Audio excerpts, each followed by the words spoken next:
a secret transition policy from their daughter's school. And joining us to discuss more about exactly what happened are Dan and Jennifer Mead, as well as Senior Counsel at Alliance Defending Freedom, Kate Anderson.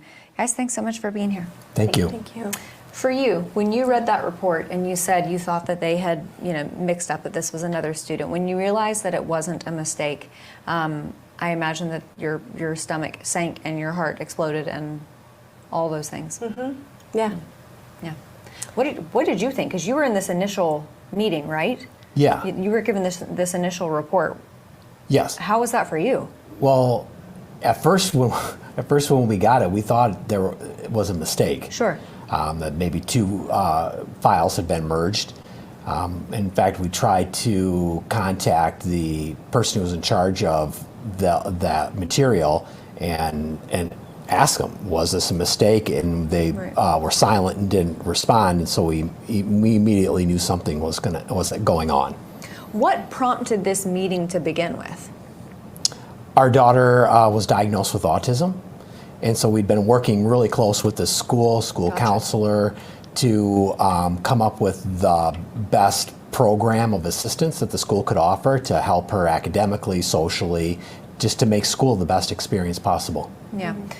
So because this topic has become so mainstream, unfortunately, we have all had to learn a lot of these statistics. And one of the statistics that I've learned is that children who have autism, they're at a higher propensity and likelihood for, or maybe even just more susceptible to this type of social engineering, let's call it. I would say targeting and victimizing. When you see something like this targeting your daughter, I would imagine that gives you an embittered feeling, maybe rage. How are you feeling?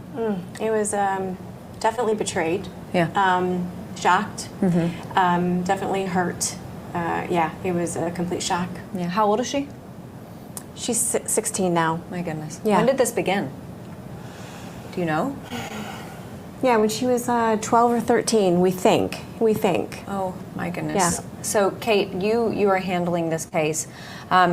I know that there are others as well, and this is just in Michigan, but the caseload that you have, are there similar characteristics? Is there a similar thread throughout all of these?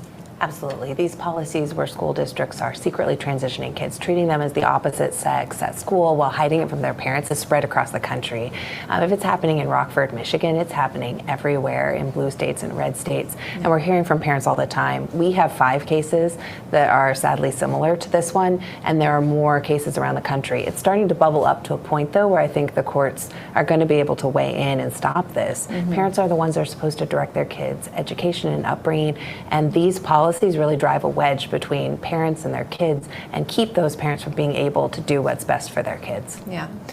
So I know that there was a provision in the One Big Beautiful Bill that requires that school districts make public their curriculum, but maybe they should make their teachers' policies and the way that they handle children, maybe that needs to be public too, because it sounds like they just slid this in there, right? Mm-hmm. My goodness. Yeah, and it's happening like that in secret across the country. Yeah. We saw the Supreme Court, though, just in the last session, talking about how in the curriculum context, but even beyond it, that parents have a right to know what's going on in their schools and to direct their kids' education, even within the public schools. So I think we're seeing a movement from the courts, we're seeing a movement from the federal government that's going to protect parents on these issues. And we have parents like the Meads that went through this, that saw how this harmed their daughter. They weren't able to get information from the school at times about what was going on, and then to find out that the school was lying to them. This is something that has to be stopped because it just harms kids, and schools should never be lying to parents or hiding information. Absolutely, absolutely. What are the politics of Rockford? Is it a liberal area, a conservative area, kind of in the middle?